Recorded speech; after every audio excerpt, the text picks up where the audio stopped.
स्वागत है आपका त्यागी गुरु फिजिक्स क्लासेस में।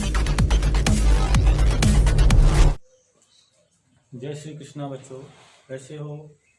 ओके बेटा, देखिए पिछली क्लास में हम पढ़ चुके हैं, अपना चल रहा था फिजिक्स का,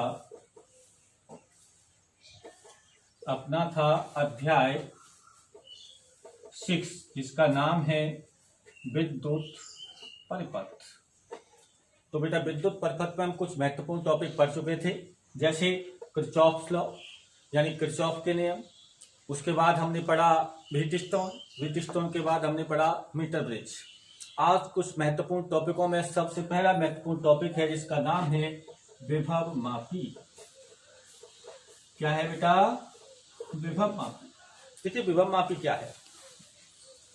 विभव मापी जो है वो किसी सेल का विद्युत वाहक बल और दो पॉइंटों के बीच में या दो टर्मिनल के बीच में टर्मिनल वोल्टता का शुद्धता के साथ मापन करता है, ऐसी युक्ति विभव मापी कहलाती है। फिर सुने एक बार, किसी सेल के विद्युत वाहक बल और दो बिंदुओं के बीच टर्मिनल वोल्टता का जो मापन करता है शुद्धता के साथ, उसे विभव मापी कहते हैं। देखिए विद्युत वाहक बल और टर्मिनल वोल्टता,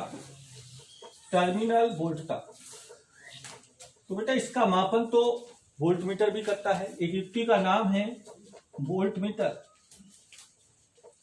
वोल्टमीटर भी विभव का मान बताता है, लेकिन आज आपको सिखाएंगे कि जो विभव मापी है वो वोल्टमीटर से श्रेष्ठ क्यों है या अच्छा क्यों है।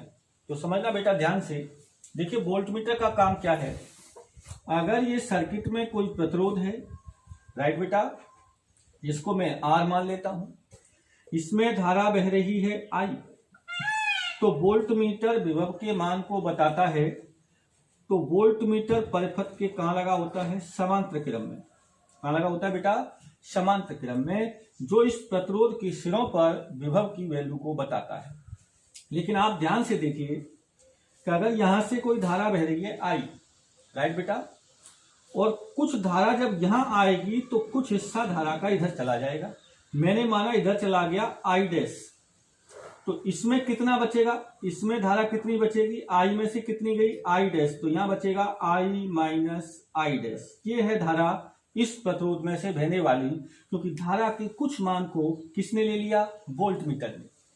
अब बेटा मुझे बताइए कि वोल्टमीटर इसके विभव को बताएगा, और विभव का सूत्र होता है उनके नियम से IR। तो I की जगह कितना आएगा? I minus I dash into R। ये जो है जिसको VA2B, इसको मैं मान लेता हूं VA2B, राइट बेटा। तो जो VA2B बता रहा है ये है I minus I dash into R। लेकिन क्या इस वोल्टमीटर ने इस विभव की एग्जैक्ट वैल्यू बताई, या इसको कह सकते हैं कि शुद्ध मान बताया? नहीं। क्यों? क्योंकि कुछ धारा यहां कम पड़ गई, क्योंकि कुछ धारा इसने स्वयं ले ली। तो एक ऐसी युक्ति जो इसमें बहने वाली संपूर्ण धारा इंटू प्रतिरोध का मापन कर सके, वो एक आदर्श युक्ति होगी, एक आइडियल युक्ति होगी। तो मुझे आप सोच के बताएं कि ऐसा क्या करें कि इस वोल्टमीटर द्वारा कोई धारा नहीं ली जाए। तो बेटा हम जानते हैं कि अगर इस वोल्टमीटर का प्रतिरोध अनंत हो जाए, कितना हो जाए? अनंत, तो अनंत प्रतिरोध में कोई धारा नहीं बहती है। तो यदि किसी वोल्टमीटर का प्रतिरोध अनंत कर दिया जाए तो इसे एक आदर्श वोल्टमीटर कहेंगे। लेकिन व्यवहारिक तौर पर अगर लैब में जाते हैं तो ऐसा कोई वोल्टमीटर नहीं है जिसका प्रतिरोध अनंत हो, यानी ऐसा कोई वोल्टमीटर नहीं है जो धारा लिए बिना ही विभव की वैल्यू माप सकता है, राइट बेटा। तो क्या करें फिर? तो यहां आ जाइए, विभव मापी जो हमारा कंसेप्ट है वो है विभव मापी। तो विभव मापी एक ऐसी युक्ति है जो सेल से धारा लिए बिना विभव का मापन करती है। किसका मापन करती है? विभव का। किससे धारा नहीं लेगी? सेल से। तो आइए देखिए कैसे। मान लो सपोज ये रेजिस्टेंस है और इसमें धारा बह रही है I, इसका प्रतिरोध है R। तो टोटल IR की वैल्यू को एग्जैक्ट बता देना, ये एक आदर्श उपकरण का काम होता है, और ये विभव मापी एक आदर्श विभव मापी है। आप ऐसे कह सकते हैं कि विभव मापी एक आदर्श वोल्टमीटर है। विभव मापी एक आदर्श वोल्ट मीटर है यह विभव के मान को पूरी शुद्धता के साथ बताता है, इसीलिए वोल्ट मीटर से विभव मापी श्रेष्ठ होता है। कौन? विभव मापी वोल्ट मीटर से श्रेष्ठ होता है, क्योंकि यह सेल से धारा लिए बिना ही दो बिंदुओं के मध्य टर्मिनल वोल्टता यानी विभव को बता देता है। अब ये कैसे बताता है इसे हम सीखते हैं। राइट बेटा, तो देखिए अब हम बात करते हैं विभव मापी की संरचना। देखिए विभव मापी की संरचना क्या होती है बेटा। एक अगर लैब में आप जाओगे तो एक लकड़ी का बोर्ड होगा, एक लकड़ी का क्या होगा बेटा, बोर्ड होगा, और इस लकड़ी के बोर्ड पर यहां मिश्र धातु के, जो कि मैं आपको बताता हूं, मिश्र धातु यू कॉमन मैं बता चुका हूं आपको, ये तरीका याद करने का। यूरेका, कॉन्स्टेंटिन, मैग्नीन और नाइक्रोम, इनमें से किसी का भी तार हो सकता है। और क्यों होता है ये क्वेश्चन कई बार पूछ लेता है कि हम मिश्र धातु का तार ही क्यों उपयोग में लेते हैं। तो मैं आपको बता चुका हूं कि मिश्र धातु का तार इसलिए उपयोग में लिया जाता है कि उसकी प्रतिरोधकता तो अधिक होती है, उसकी प्रतिरोधकता अधिक होती है और प्रतिरोधकता ताप गुणांक कम होता है। कम होने की वजह से तार का ताप बदलने पर उसके प्रतिरोध पर कोई प्रभाव नहीं पड़ता है। इस विभव मापी की संरचना में लकड़ी का बोर्ड होता है, यहाँ दो टर्मिनल होते हैं ए और बी। राइट बेटा, यहाँ पर एक एक मीटर लंबे तार के 10 फेरे लिए जाते हैं। अपनी लैब के अंदर 10 ज्यादा भी ले सकते हैं, लेकिन लैब के अंदर जो उपकरण हैं वो कितने फेरे लिए जाते हैं बेटा, 10 लिए जाते हैं। 1 2 3 4 5 6 7 8 9 10। राइट बेटा, इस प्रकार 10 तार होते हैं। एक विसर्पी कुंजी का कनेक्शन होते हुए इन तारों पर टच कर रहा होता है, जिसे विसर्पी कुंजी जे कहते हैं। हम विभव मापी के तार पर जगह जगह स्पर्श कराकर एक ऐसी स्थिति प्राप्त करते हैं जहां धारा मापी यानी गैल्वेनोमीटर में शून्य विक्षेप की स्थिति आ जाए, अर्थात अविक्षेप स्थिति आ जाए। तो ये तो इसकी संरचना है। अब हम बात करते हैं कि विभव मापी में एक बार बार एक विषय आता है जिसका नाम है विभव प्रवणता। क्या है बेटा, विभव प्रवणता। इसको समझते हैं। देखिए विभव प्रवणता क्या है। विभव प्रवणता, तो देखिए बेटा विभव प्रवणता को x से लिखा जाता है। किससे लिखते हैं, x।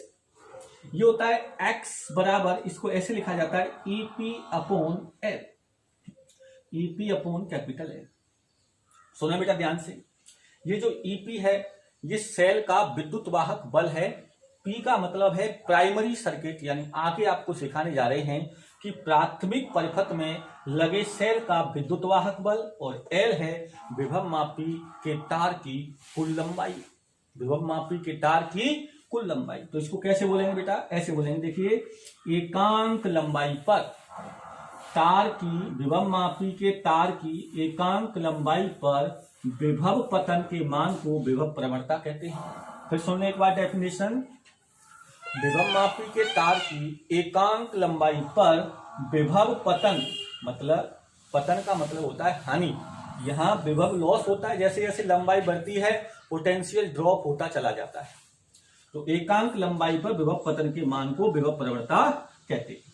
तो यहां इसका मात्रक क्या हो जाएगा बेटा, सेल के विद्युत वाहक बल हो या टर्मिनल वोल्टता, इसका मात्रक होता है वोल्ट, और L क्या है लंबाई, तो इसका मात्रक हो जाएगा वोल्ट प्रति मीटर।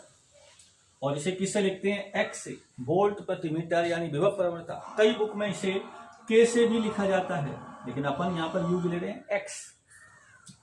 तो क्या ओम के नियम से हम ये नहीं लिख सकते कि EP बराबर क्या होता है, IR। EP बराबर क्या होता है बेटा, IR होता है। तो यहां से हम क्या लिख सकते हैं बेटा, यहां से देखो x बराबर EP की जगह क्या रख सकते हैं, IR। ओम के नियम से देखो V बराबर IR अपॉन L। तो विभव प्रवणता का सूत्र ये भी हो जाता है x बराबर IR अपॉन L। राइट बेटा, अब देखो यहां से इसे क्या लिखा जा सकता है, R अपॉन L। इसे क्या बोलेंगे, देखो R क्या है, ये है विभव मापी के तार का कुल प्रतिरोध। जितने भी तार हैं उन सबका प्रतिरोध। एल क्या है? उसकी लंबाई। तो इसे क्या बोलेंगे? विभव मापी के तार की एकांक लंबाई का प्रतिरोध। एकांक लंबाई का प्रतिरोध जैसे 10 मीटर है और यहाँ नीचे 10 का भाग दे देंगे तो 1 मीटर का प्रतिरोध। यदि 10 मीटर है उसमें भाग कितने का दे देंगे? 1 मीटर में कितने? 100 सेंटीमीटर। 100 इंटू 10 यानी कितना? 1000 सेंटीमीटर का भाग दे देंगे तो 1 सेंटीमीटर का प्रतिरोध आ जाएगा। इसको हम लिख देते हैं RM, ऐसे शॉर्ट में RM। तो ये हो जाएगा X बराबर IRM, ऐसे भी लिखा जा सकता है। क्या लिख सकते हैं इसको? IRM। किसकी जगह? ये X बराबर IR अपॉन L। ध्यान देना इसे। अब दूसरी बात ये आती है कि जैसे मैंने ये मान लिया, देखो ध्यान से, कि यहां पर ये सेल है, ये कुंजी है, ये होता है बेटा रियोस्टेट, जिसे कहते हैं धारा नियंत्रक। यानी ये होता है एक परिवर्ती प्रतिरोध जिसके मान को कम ज्यादा किया जा सकता है, जिससे धारा का मान नियंत्रित होता है। आइए बेटा इसको समझते हैं।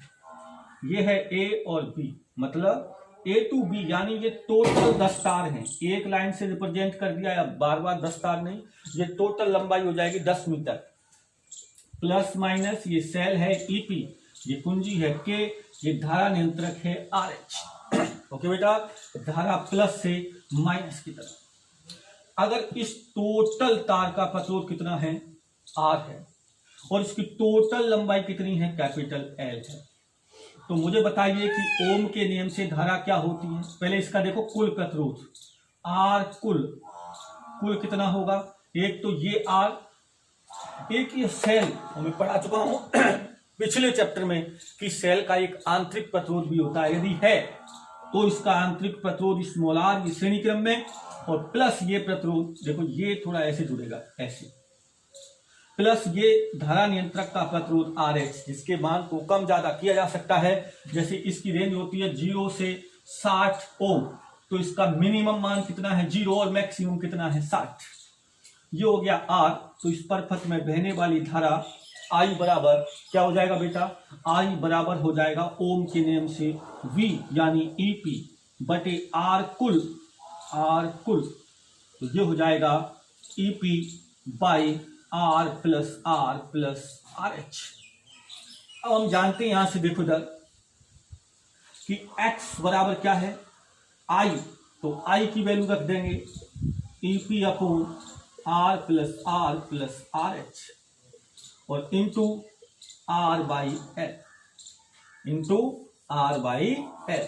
अब देखो यहां से ये किस किस पर निर्भर कर रहा है? ये X जो है वो EP पर निर्भर कर रहा है। X जो निर्भर कर रहा है वो किस पे कर रहा है? EP पर कर रहा है।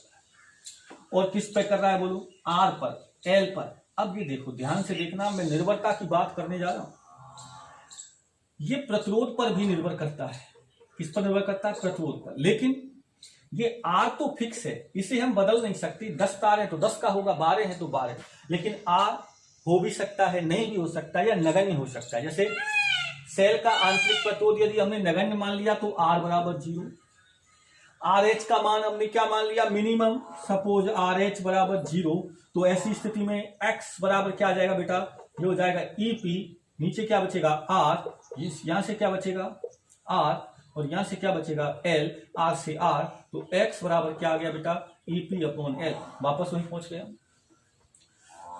पहुंच गए, EP अपॉन L, और EP का मान ओम के नियम से V बराबर IR, तो हो जाएगा IR अपॉन L। देखो वापस वहीं आ गया। अब आपसे कोई पूछे कि प्रतिरोध किस किस पर निर्भर करता है, तो देखो धारा पर निर्भर करता है, प्रतिरोध पर निर्भर करता है, लंबाई पर। तो विभव प्रवणता प्राथमिक सेल के द्वारा बहने वाली धारा, विभव मापी की प्रतिरोध और तार की लंबाई पर निर्भर करता है। अब बात उठती है कि और किन राशियों पर निर्भर करता है। तो हम जानते हैं बेटा कि R बराबर क्या होता है? रो, राइट। L, यह L का मतलब है लंबाई, RL अपॉन A, राइट बेटा। R बराबर रो L अपॉन A। इस मान को उठा के यहां रख देंगे, तो X बराबर I अपॉन L, R की वैल्यू क्या हो जाएगी? रो L अपॉन A।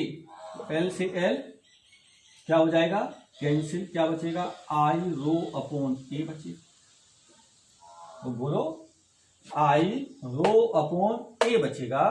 तो अब देखो ये किस पर डिपेंड कर रहा है, एक्स धारा पर, रो का मतलब किस पर डिपेंड कर रहा है, प्रतिरोधकता पर, और ए किस पर निर्भर कर रहा है, बोलो किस पर निर्भर कर रहा है, ये काट क्षेत्रफल पर। अब हम बात करते हैं विभव मापी की सुग्राहिता। सुग्राहिता को कहते हैं इफिशियंसी, कोई कितना सुग्राही है। सुग्राही का मतलब रिएक्ट करने वाला, यानी कम मान पर ही कोई रिएक्ट कर देता है वो उतना ही ज्यादा सुग्राही होता है। जैसे आप देखिए बात करते हैं डेफिनेशन की, तो देखिए किसी विभव मापी द्वारा किसी सेल के अल्पतम विद्युत वाहक बल और अल्पतम टर्मिनल वोल्टता को मापने की क्षमता, कम से कम मान को बता देने की क्षमता विभव मापी की सुग्राहिता कहलाती है। और सुग्राहिता जो होती है यह विभव प्रवणता, जो आपने पढ़ा था अभी, क्या पढ़ा था, विभव प्रवणता आपने पढ़ा था, विभव प्रवणता जिसको एक्स से लिखा था। तो जो सुग्राहिता होती है, सुग्राहिता यह विभव प्रवणता के व्युत्क्रम से मापी जाती है। किससे मापी जाती है, व्युत्क्रम से मापी जाती है। तो जैसे x का मान क्या था बेटा, आई आर बटे एल, तो सुग्राहिता क्या होगी बेटा, सुग्राहिता होगी बराबर होगी एल बटे आई आर। मतलब सीधी सी अर्थ है, सीधा समझो कि जिस उपकरण की प्रवणता का मान कम होगा उसकी सुग्राहिता ज्यादा होगी, और जिसकी प्रवणता का मान ज्यादा होगा उसकी सुग्राहिता कम होगी। तो हम क्या चाहते हैं, हमारा उपकरण सुग्राही हो, तो हम ये जानते हैं कि सुग्राहिता का मान ज्यादा करने के लिए विभव प्रवणता का मान कम करना होगा। तो सुग्राहिता को समझने के लिए विभव प्रवणता को कम करना है। तो कम कैसे किया जा सकता है, देखो एल का मान ज्यादा से ज्यादा लेकर, यानी विभव मापी पर तार की लंबाई आप जितनी ज्यादा लेंगे उसके लिए x का मान कम होगा, जिससे सुग्राहिता ज्यादा होगी। इसलिए हम 10 तार लेते हैं, 12 लेंगे तो और ज्यादा सुग्राही होगा।